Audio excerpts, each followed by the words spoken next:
aqui o slide. E aí nós vamos discutir, gente, algumas questões assim, importantes em relação aos bandeirantes.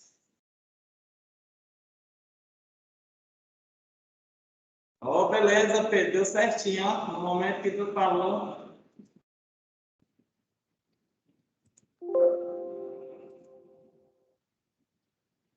Gente, em homenagem ao nosso colégio, em virtude dos 115 anos das comemorações, eu estou usando essa logo aqui nos nossos slides. Eu já disponibilizei todos os outros slides lá no Teams. Vocês podem depois baixar esse slide. Então, essa aula, inicialmente, eu tinha planejado ela para a semana passada, mas em virtude aí das questões de tempo, terminou não efetivando. Então, gente, falar dos bandeirantes, como eu disse para vocês, já coloquei para gravar a aula, tá? Esqueci, eu botei, né? Já sim. Tá, obrigado.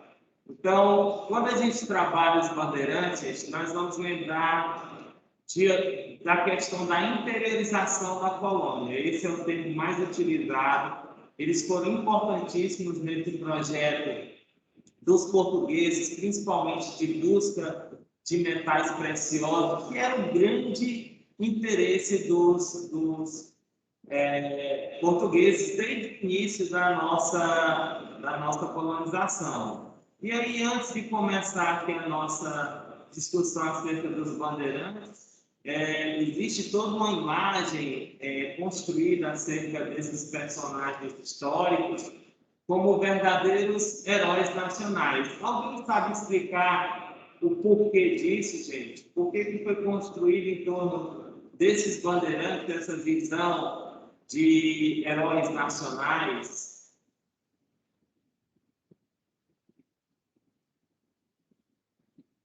Professor, eu acho que é porque nessa época o Brasil precisava da representação de novos heróis para poder construir a sociedade em torno disso. Porque sempre existiu essa construção de um herói para poder motivar a nação. Então, os bandeirantes, eles meio que serviam como isso porque as pessoas achavam que eles eram os responsáveis por disseminar a cultura europeia, levar os portugueses para dentro do Brasil.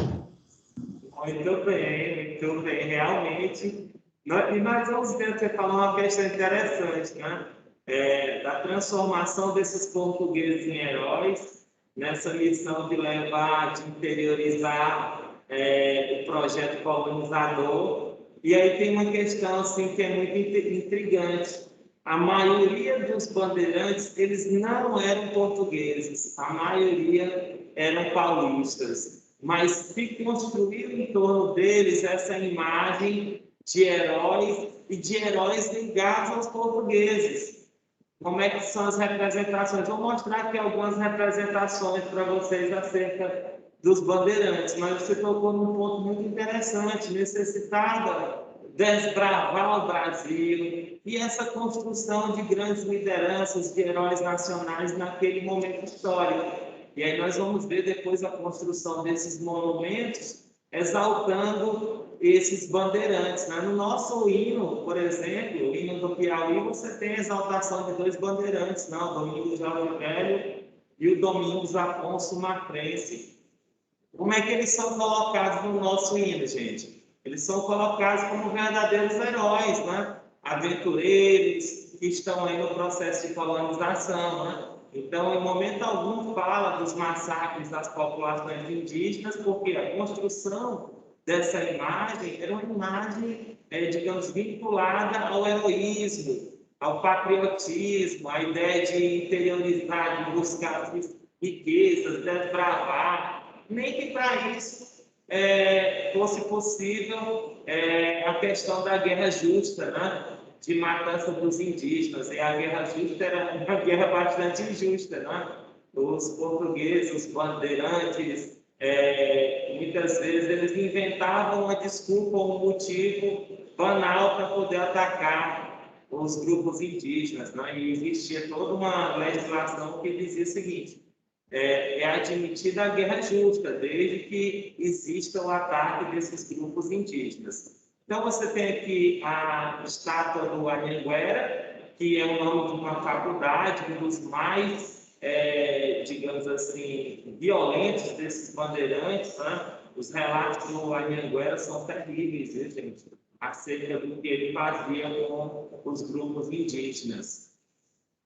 Tem aqui, como eu falei para vocês, a grande questão das bandeiras é a ideia de interiorizar, de buscar essas riquezas. Nós vamos ver que existem vários tipos de bandeiras, viu, gente? Nós vamos separar bandeiras das entradas, mas porque existe uma diferença entre as entradas e as bandeiras, só para a gente poder contextualizar isso. Então, eles começam esse projeto de interiorização, saindo do litoral, principalmente buscando novas rotas para comércio, foram desbravando as matas, né? Existe toda uma construção que esses bandeirantes, por onde eles iam passando, eles iam construindo pequenas roças, também para não morrer de fome, né, gente? Porque a ideia de sobreviver em mata fechada, todos os perigos existentes, e aí ele usava essa estratégia de fazer pequenas roças e depois ajudar até no povoamento dessas regiões. Então, aqui nesse mapa, tem para vocês algumas rotas de alguns bandeirantes. Então, você tem o Raposo Tavares, Bartolomeu Bueno é o mesmo Anhanguera, viu, gente? O Domingos Jorge Velho, que foi um dos responsáveis pela matança lá no quilombo do Palmares, né? Você tem o Fernão Dias Paz. Então, você tem, esses são os principais, digamos assim, bandeirantes que estão, que ganham, digamos assim, uma maior visibilidade. Vejam que eles estão buscando no interior do Brasil. As entradas, juntamente com a pecuária, elas foram muito importantes para isso, viu, gente? Então, nós vamos ver aí a questão da caça ao índio. Por que o índio foi caçado, gente? Mesmo com ou seja, tendo no Brasil a exploração da mão de obra escrava, tem a ver com os holandeses, porque depois da expulsão dos holandeses, eles começaram a controlar as rotas de escravos que vinham, sobretudo, para o Nordeste brasileiro. E isso afetou demais a questão da escravatura, da escravaria aqui no Brasil, né, em relação ao uso desses escravos. Então, os holandeses, eles começaram a monopolizar essas áreas de feitorias portuguesas também, e começou a faltar escravo. E a alternativa foi apresar esse índio, né, capturar esse índio. Aí nós vamos ver que os bandeirantes, eles tinham uma maior, digamos, um maior interesse, principalmente por esses índios já aldeados. Não esqueçam esse nome. O que seriam esses índios aldeados? Seriam aqueles índios que participavam dos chamados aldeamentos ou reduções indígenas, que eles estavam sob o comando dos jesuítas e que já era um índio aculturado, já era um índio que era mais fácil dele lidar, e não o índio bravo, né? O índio ali, como eles chamavam, gentil, né? Os índios ainda que não tinham contato com o homem branco. A expansão dessas bandeiras está diretamente relacionada aos séculos 17 e 18. Novamente, aqui alguns trajetos. Você tem as expedições que a gente pode, digamos assim, classificar em 3 tipos de bandeiras. As bandeiras de apresamento, que são as cartas aos índios. O sertanismo de contrato era quando alguém contratava esses bandeirantes para algum serviço, ou para capturar um negro fugitivo, ou para destruir, atacar uma aldeia indígena, ou mesmo destruir quilombos, né? Então, esses bandeirantes, eles tinham essa prática também de serem contratados por pessoas para serviços específicos. E aí nós tínhamos também as bandeiras de prospecção. O que seriam essas bandeiras de prospecção? Seriam as bandeiras vinculadas à questão da busca dos chamados recursos minerais, principalmente ouro, né? E nós vamos ver que no Brasil, somente em 1692, 93, é que você tem as primeiras notícias acerca da exploração do ouro, que é algo extremamente complexo, né? Que vai trazer uma multidão para a região das Minas Gerais, nós vamos ver que vai, sobretudo portugueses, né? Vai ter uma migração muito grande vinda para o Brasil em busca dessas riquezas. Então, como eu disse para vocês, a maioria desses bandeirantes eram mestiços, eles eram mamelucos, né, que é a mistura do branco com o indígena, mas as representações que foram criadas acerca deles são representações de europeus, como foi dito lá no início, né? Você tem toda uma construção simbólica, né, que alguns bandeirantes eles eram, digamos aqui, portugueses, e aí terminam sendo, digamos assim, a marca desses bandeirantes ter uma visão europeia, né, de colonização vinculada ao processo colonizador, né? E aí os outros, a maioria, como eu disse para vocês, são bandeirantes, são paulistas, por exemplo, né? Então você tem aqui a representação, as vestimentas, como eram essas vestimentas, como era que esse mameluco ele se vestia e como é que os bandeirantes se vestiam, né? Você vê que tem uma proximidade muito grande, principalmente quando eles adentravam o sertão. E essa ideia de ser misturado também, gente, de ser mestiço, também o ajudava nesse processo de dominação, né? Nesse processo também de saber os caminhos a seguir, né? Muitos bandeirantes tinham essa perspectiva. Então, hoje, gente, tem essa notícia que eu achei fantástica. Eu não sei se vocês viram, já foi esse ano agora, a estátua do Borba Gato, que era também um dos bandeirantes muito conhecido por seus feitos nada heróicos, né? E tem uma questão que eu estou colocando aqui para vocês, né? O que nós vamos fazer com os monumentos, gente? Será que esse monumento do Borba Gato não é muito melhor deixar ele paradinho aí do jeito que ele está? E em cima desse monumento a gente trabalhar as representações e as construções simbólicas acerca dos bandeirantes, ao invés de você simplesmente atear fogo, destruir? Que adianta você destruir um monumento e colocar outro monumento no seu lugar? Aqui em Teresina nós tivemos um fato que lembra muito essa perspectiva. Lá na Avenida Miguel Rosa, existia um grupo escolar chamado Domingos Jorge Velho, Grupo Escolar Domingos Jorge Velho.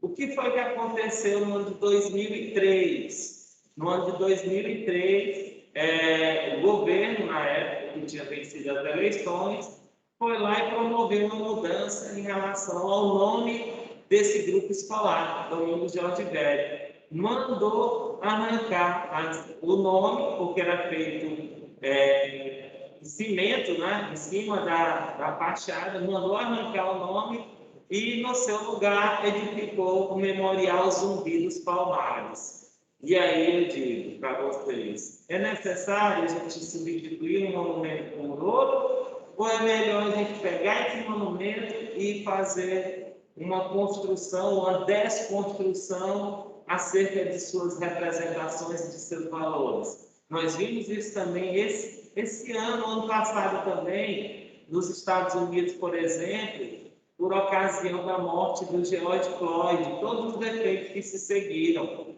Com a morte do George Floyd, várias cidades que existiam monumentos, que existiam essas grandes esculturas, estátuas gigantes, por exemplo, do Robert Lee, foram derrubadas, foram destruídas. Nós tivemos movimentos aqui na América de derrubada de uma imagem do Cristóvão Colombo. Gente, essa é a reflexão que eu trago para vocês, porque se nós destruirmos esses monumentos e colocarmos outros, a gente está cometendo um erro histórico. É muito melhor a gente, e anacrônico também, né, gente? É um anacronismo a gente pensar. Hoje a gente tem uma forma de pensar, mas durante o século XVIII e XIX, onde essas representações elas ganham corpo, existe uma outra perspectiva. Então é muito melhor a gente buscar explicar esse momento histórico do que transplantar nossa cultura, nosso saber para um outro momento histórico, né? Então, a gente pode incorrer em erros no momento que a gente só substitui uma escultura, uma estátua, um nome. Né? Imagina que hoje, vou mudar o nome, vou mudar o hino do Piauí. E aí, o nosso hino, eu vou lá e vou fazer uma alteração e vou tirar aquela parte que diz na aventura de dois bandeirantes. Gente, não tem como fazer isso, né? São representações que são criadas que pertencem à sua época. Mas isso é muito comum, né? Você tem, por exemplo, na União Soviética, quando acaba o regime socialista, várias estátuas, monumentos do Stalin, do Lenin, são derrubadas também, não é? Tolerantes, como eu disse para vocês, são esses sertanistas, essas pessoas responsáveis pelo processo de interiorização, que atuavam em várias frentes, né? Como eu disse para vocês. Poderiam ser contratados de alguma pessoa, são os sertanistas de contrato, poderiam buscar esses recursos minerais, ouro, prata, e também poderiam empreender captura a negros fugidos, não é? Ou também grupos indígenas, aldeias. Então, você tem uma questão muito interessante em relação a isso. Gente, como eu falei para vocês lá no início da aula, outra contribuição dos bandeirantes foi a questão da expansão territorial. Isso tem a ver também com a chamada União Ibérica. Nós já trabalhamos a União Ibérica, já falei para vocês o período onde as coroas portuguesa e espanhola ficaram juntas por conta da morte do rei de Portugal, né, o Dom Sebastião. Então, nesse período da União Ibérica, as fronteiras também elas se misturam. E aí, esses bandeirantes, eles foram responsáveis por aumentar os limites territoriais do Brasil, para além de Tordesilhas, e aí ocupando novas áreas aí na região centro-oeste, na região nordeste do Brasil, né? Ao início da exploração, já falei um pouquinho para vocês sobre isso, né? Sobre essas questões, o contexto histórico, o Brasil colonial, final do século XVII até o século XVIII. Você tem a participação desses bandeirantes na exploração desses metais preciosos, tanto ouro quanto diamante, esmeralda. Então, você tem uma série de recursos aqui que são explorados. Você tem um grande aumento da população nas áreas de mineração, principalmente com os portugueses, vindo para cá em escala gigantesca. Gente, é legal, o grande desejo dos portugueses sempre foi o quê? Encontrar o ouro no Brasil. Desde o início que eles chegaram aqui, mas o ouro em grandes quantidades eles só vão encontrar agora no final do século XVII, na região de Minas Gerais, como eu disse para vocês. Então, você também tem os ataques às missões jesuíticas, a expansão dessas fronteiras, com o surgimento de várias cidades e a exploração da mão de obra indígena e da mão de obra escrava. Então, Então, gente, como é que a gente diferencia? Eu falei para vocês lá no início, o que são as entradas e o que são as bandeiras. Entradas geralmente são expedições patrocinadas pelo governo, pela coroa portuguesa. Já as bandeiras são particulares, expedições particulares, geralmente muito bem armadas, treinados, que partiam principalmente de São Vicente, né, que era a localidade que vai desenvolver São Paulo, em São Vicente. Vocês vão lembrar da fundação de São Paulo. Eu falei para vocês quando eu estava trabalhando nos governos gerais, E aí nós temos aqui a questão das fronteiras, né? Então, é um dos aspectos mais importantes quando a gente vai lembrar aqui da questão de exploração do território brasileiro, que as entradas de bandeiras, elas foram importantes na interiorização da colônia, principalmente na ocupação da região Nordeste, da região Centro-Oeste do Brasil, e que tinham essas várias perspectivas, como eu disse para vocês. Não precisa vocês decorarem, gente, essas trilhas aí por onde eles estão partindo, né? Porque isso aqui é até, digamos assim, de forma bem didática, é muito fácil vocês lembrarem. Sertanismo, essa setinha azul, você vai lembrar aqui, ó. Tem uma setinha colocando ali para Palmares, né? Então você vai lembrar do Domingos Jorge Velho, da matança, da destruição que ele fez no quilombo dos Palmares. Você tem aqui, ó, a mineração, já uma setinha apontando aí para Vila Rica. E você tem essas setas vermelhas com a caça ao índio, onde eles vão invadir as chamadas reduções ou aldeamentos, né? Na captura deles de indígenas que estavam dentro das reduções jesuíticas. Como eu falei para vocês, coloquei isso aqui mais a título mesmo, para que vocês fiquem com essas informações. O nosso livro didático ele também traz essas três perspectivas, das bandeiras de proteção, ligadas à exploração dos metais preciosos, as bandeiras de apresamento, que visavam capturar esses indígenas, e os sertanistas de contrato, onde esses bandeirantes eram contratados para algum serviço específico. Gente, já trabalhando aqui, saindo um pouquinho dos bandeirantes, vindo aqui para a questão da mineração, o que é mais importante vocês saberem acerca do ciclo do ouro no Brasil? Nós tivemos agora, recentemente, 2 grandes desastres ecológicos aí na região de Minas Gerais, no Brumadinho, por exemplo, né? Mariana, que evidenciam todos os efeitos que a exploração mineradora ela traz para determinadas áreas, né? E é até uma reflexão que nós fazemos, né, gente? A mineração é um recurso que traz um prejuízo ao meio ambiente gigantesco e que no nosso país são muitas empresas estrangeiras que estão, digamos, diretamente ligadas à exploração dos minérios, do ouro, né? Por muito tempo eram empresas brasileiras, particulares. Até hoje você tem questões, por exemplo, específicas de garimpeiros em Serra Pelada, na região do Pará, lutando por indenizações por conta das suas áreas que eles exploraram, que foram tomadas, né, por grandes empresas, pelo governo, eles foram expulsos dessa região. Né?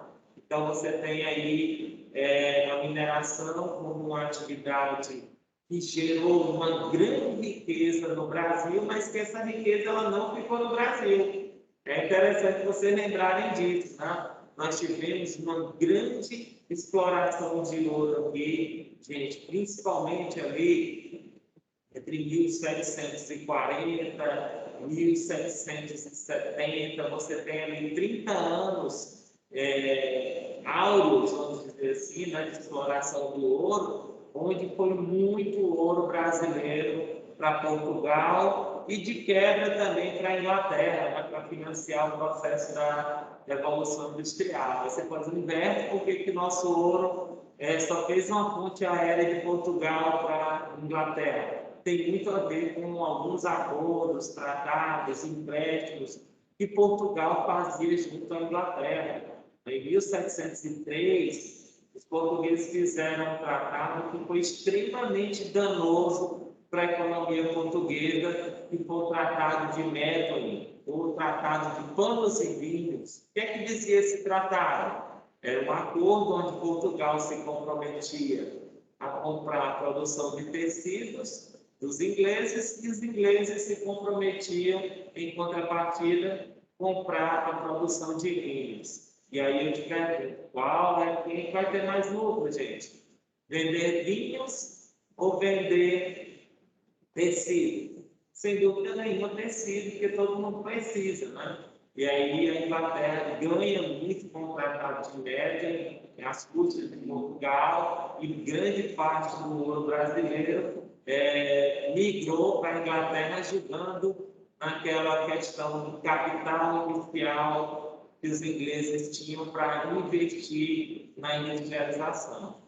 Então, as primeiras notícias de exploração, de encontrar ouro no Brasil, são mais ou menos ali de 1693. E a primeira forma de ouro encontrada no Brasil era chamado ouro de aluvião, que é onde eles iam para o leito dos rios, pegavam peneiras, que eram chamadas de bateias, peneiravam e encontravam o ouro, né? Então, era tanto ouro que eles encontravam com muita facilidade dessa forma, né? Você ainda tem essa forma de exploração, utilizando as chamadas faisqueiras, muito comum nas áreas da Amazônia atualmente. Então, você tem aqueles garimpos ilegais, a maior parte dos garimpos hoje que se espalham estão devastando a Amazônia, são ilegais, né?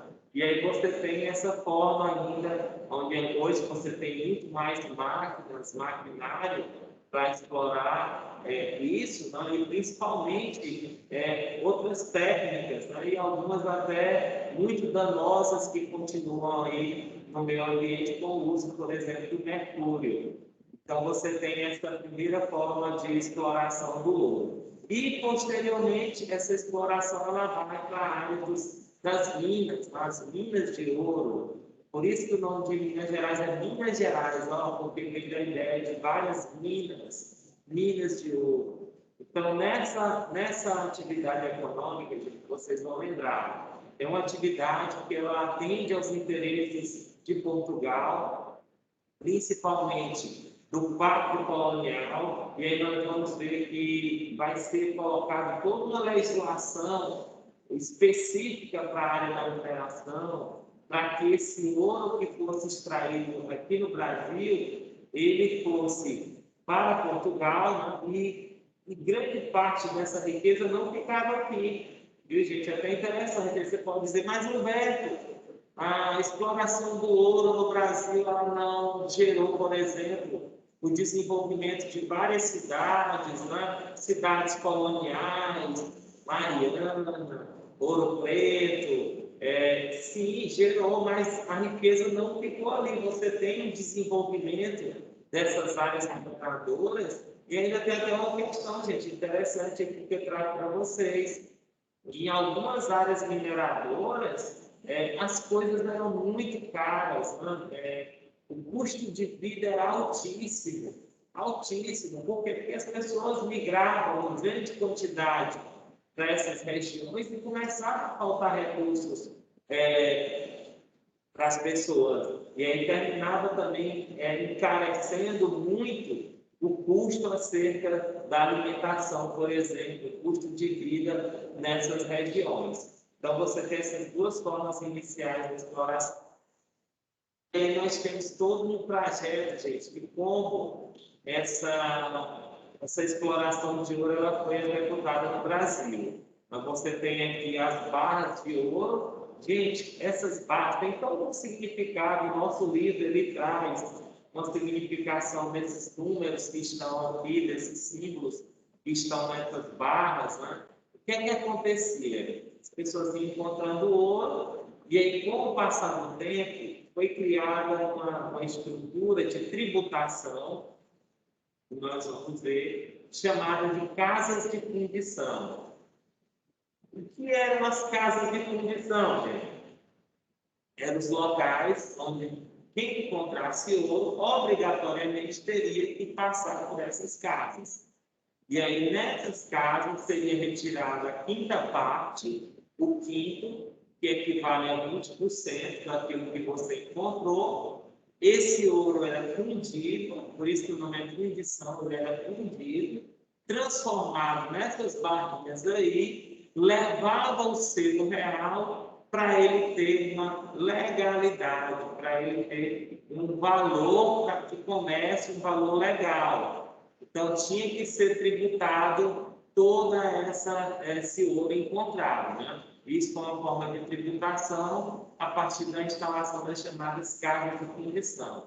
Mas antes de começar a discutir as casas de fundição e todos os efeitos que ela provocou na zona mineradora, é necessário a gente falar um pouquinho desse trajeto, né? Dessa construção de um aparato burocrático na região mineradora. E aí a primeira intenção de Portugal foi tentar organizar essa região, criando a chamada Intendência das Minas, que era um órgão que definia, por exemplo, a divisão e a separação desses lotes, que eram chamados de datas, era uma espécie de concessão para você explorar um determinado lote, você vinha aqui e arrematava esse lote, tinha o direito de explorar, e em troca você pagaria os impostos para a coroa portuguesa. Então, entre esses impostos aqui, você tem o quinto, que era a quinta parte. O que foi que a coroa portuguesa percebeu, gente?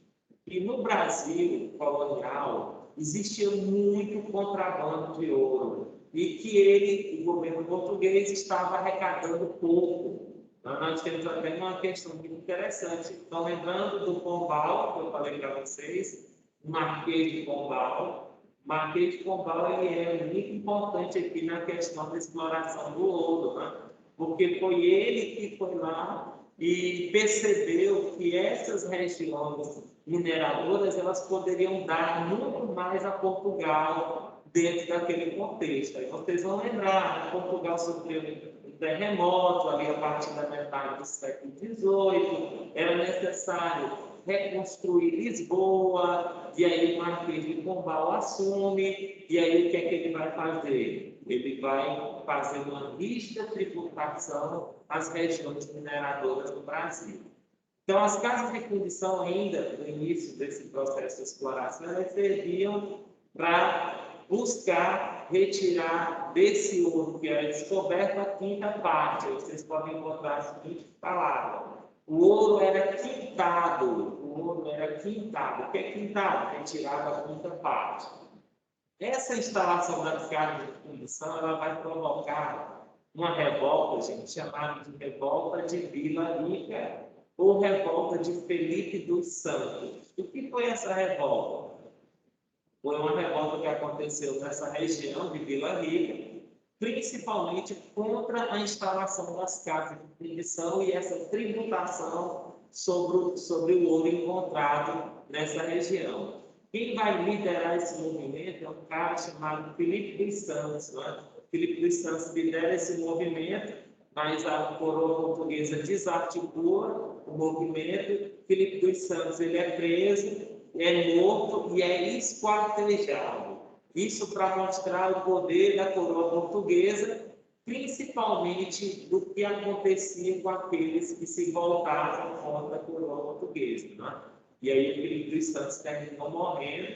Essa é uma das revoltas que nós colocamos dentro das questões ligadas à exploração do ouro. Gente, nós temos 3 movimentos ligados à exploração do ouro. Nós vamos já falar. Você tem a Guerra dos Emboabas, né? Não vou falar para vocês quem eram esses Emboabas. Nós temos que foi logo quando eles encontraram o ouro. Você tem a Revolta de Vila Rica e você tem a Inconfidência Mineira. São 3 momentos diferentes de revoltas que aconteceram em relação à questão da exploração do ouro. 3 momentos diferentes. Um no início, um já com o andamento da exploração do ouro e o outro no final. É interessante a gente perceber isso, né? Esses 3 movimentos que estão ligados à exploração do ouro, que nós vamos discutir mais à frente nas nossas aulas, né? A questão da exploração do ouro e principalmente essas revoltas, né? Quem eram esses emboabas, né? Chamados de emboabas? O que foi que aconteceu? O principal movimento envolvendo esses emboabas. E aí nós temos, como eu falei para vocês, o ápice desse processo de exploração do ouro no Brasil, ele vai culminar numa perspectiva de cobrança da coroa portuguesa, que foi chamada de derrama. O que era derrama, gente? Era a cobrança forçada de todos os impostos atrasados. O que é que significa isso, gente? Se eles tinham uma meta de arrecadar o equivalente a 100 arrobas de ouro numa determinada região. 100 arrobas equivale a 1.500 quilos. Então, se esses colonos não conseguissem atingir essa meta, era decretada a derrama. Como é que funcionava essa derrama? Você tinha uma guarda especial que invadia as casas das pessoas e eles iam tomando os bens das pessoas até eles conseguirem arrematar esse valor equivalente a 1.500 quilos de ouro, aí 100 arrobas de ouro, né? Então, seria uma forma de cobrar todos os impostos atrasados na região mineradora, toda vez que eles não conseguissem pagar esses impostos. Foi, digamos assim, os rumores da derrama que vão, digamos, provocar todo o processo que vai culminar na Inconfidência Mineira. Viu, gente? Então, só relembrando, você tem uma primeira revolta, que é a Guerra dos Emboabas, na região mineradora, que vai envolver a questão do encontrar o ouro e quem é que teria o direito de explorar esse ouro. Temos uma segunda revolta ligada à questão do ouro, que é a revolta de Vila Rica, ou Filipe dos Santos, que é por conta de uma revolta que se instala por conta das casas de fundição, e um terceiro momento, que era o perigo ou a ameaça da cobrança da derrama. Os boatos, os rumores na zona mineradora já estavam circulando, que o governo português ia instituir a derrama, e aí você tem a Inconfidência Mineira como uma tentativa de revolta contra a coroa portuguesa, né, contra o domínio português. E aí nós vamos ver, gente, a questão, por que você chama Inconfidência ou chama de conjuração? Tem dois significados específicos para esses termos, viu? Conjuração e Inconfidência. Vamos já chegar nos emboabas, como eu disse para vocês.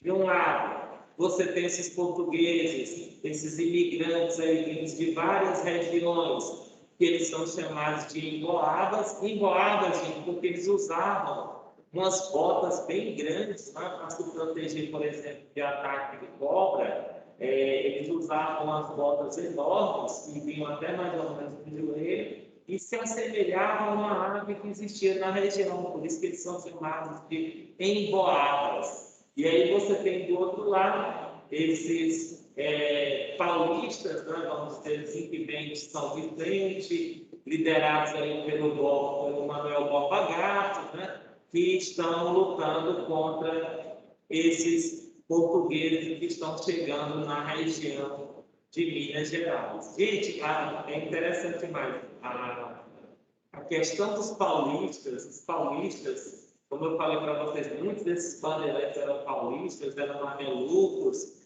eles eram vistos como pessoas extremamente cruéis, violentas, não existe toda uma representação desses selvagens, né? Selvagens. E aí você tem dentro da história, gente, um dos maiores eventos aí relacionados à Guerra dos Emboabas. Então, só lembrando, o que foi a Guerra dos Emboabas? Foi o conflito aí entre esses portugueses que estão chegando na região da mineração e os paulistas, os bandeirantes que já estão nessa região.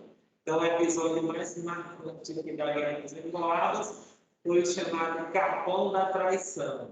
Gente, eu vou falar especificamente sobre o Capão da Traição na próxima aula. Nós temos uma aula mais tarde, né, gente? Outro encontro mais tarde, a gente encerra os emboabas e a mineração no Brasil, para na próxima aula a gente discutir as revoltas, né? Vila Rica, entrar um pouquinho no universo dessas revoltas, Confidência Mineira, Conjuração Baiana, trabalhar a Guerra dos Mascates. as chamadas revoltas nativistas e emancipacionistas. Então, a gente continua daqui a pouco nos emboados. Beleza, gente? Gente, vocês podem fazer pergunta, não me deixem falando sozinho, não, viu? Senão, emenda aqui, vocês sabem que eu falo muito. Povo de Deus, até daqui a pouquinho a gente se encontra novamente. Se eu não me engano, é o quarto horário, né? Quarto horário, terceiro horário, né? Deixa que eu volto com vocês. Tchau, gente. Até daqui a pouco. Até, tio.